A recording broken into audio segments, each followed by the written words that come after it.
They didn't find her.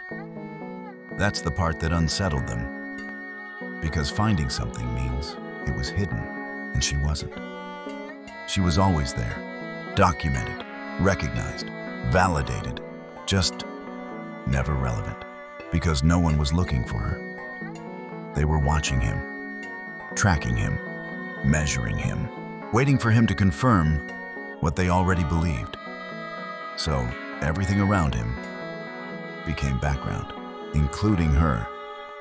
And that's where the mistake was made. Because systems like this don't fail when something is missing. They fail when something is present and ignored. And she was present more than once. In proximity, in timing, in moments that should have been flagged, but weren't.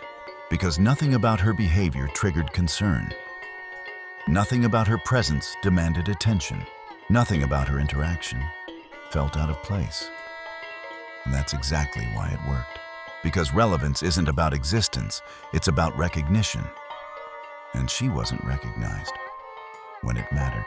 Not during the signal, not during the alignment, not during the moments that defined everything that followed. So she remained unregistered, not invisible, not hidden, just unaccounted for. And that distinction is what changed everything. Because when they went back and reviewed the pattern, she wasn't hard to find. She was obvious, consistent, connected, not loosely, not coincidentally, precisely. Every time he moved, she was there, not next to him, not behind him, aligned, separate, but aligned. And that's when the system had to accept something it wasn't built to handle. This wasn't individual behavior. This wasn't coincidence. This wasn't reaction. This was coordination, legitimate, recognizable, within the rules. And that's what made it irreversible. Because the system doesn't validate intention. It validates structure. And the structure was there from the beginning. He didn't find her later. He didn't align after the fact. He didn't adjust when things started to shift. She was already part of it, before the signal, before the pressure, before the moment everything changed. And that's when the final realization set in. The one they couldn't avoid, the one they couldn't reframe, the one they couldn't correct. The fall guy was never alone. He never was. They just didn't register it. Because they didn't expect it. Because they didn't respect the possibility. Because they decided what mattered before they checked if they were right. And by the time they corrected that mistake, it wasn't a mistake anymore. It was position. Because now, he wasn't exposed. He wasn't isolated. He wasn't vulnerable. He was aligned. And she wasn't secondary. She wasn't support. She wasn't a factor they could adjust for. She was confirmation. The piece that made everything valid.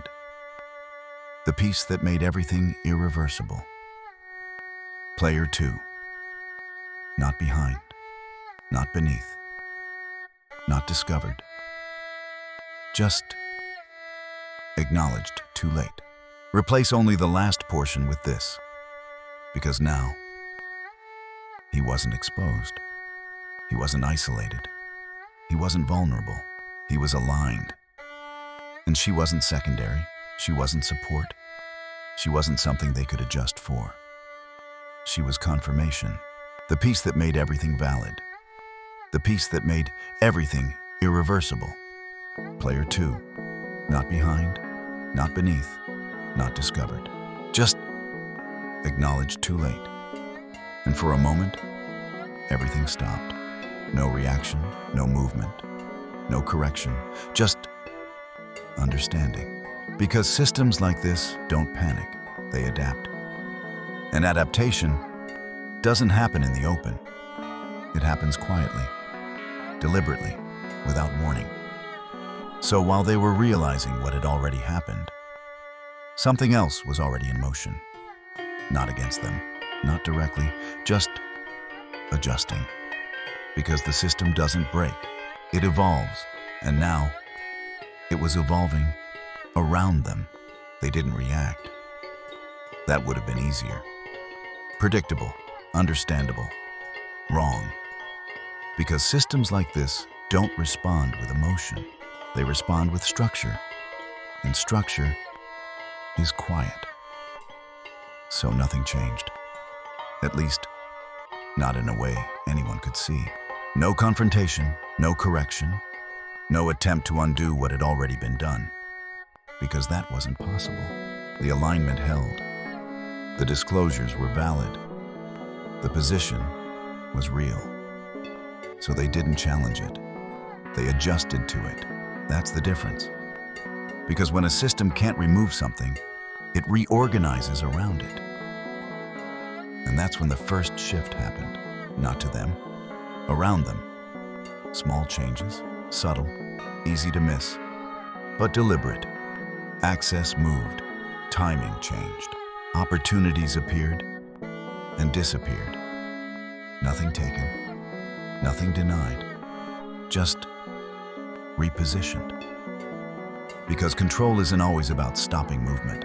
Sometimes it's about redirecting it. And at first, it didn't feel like resistance. It felt like coincidence, like natural friction, like things not lining up the way they should. But patterns don't lie. And this pattern was controlled. Because every move they made still worked, still held, still followed the rules, just less effectively, less efficiently, less predictably. And that's when they understood what was happening. The system wasn't fighting them. It was learning them, watching, tracking, adapting to how they moved, how they aligned, how they used the structure against it. And once it understood that, it didn't need to stop them. It just needed to stay ahead. By one move, that's all it takes. Not control, not dominance, just position. And now, they weren't operating inside a fixed system anymore. They were inside something that was changing. Quietly, deliberately, in response to them. Which meant every move they made was being answered. Not immediately, not obviously, but consistently. And consistency is how systems win.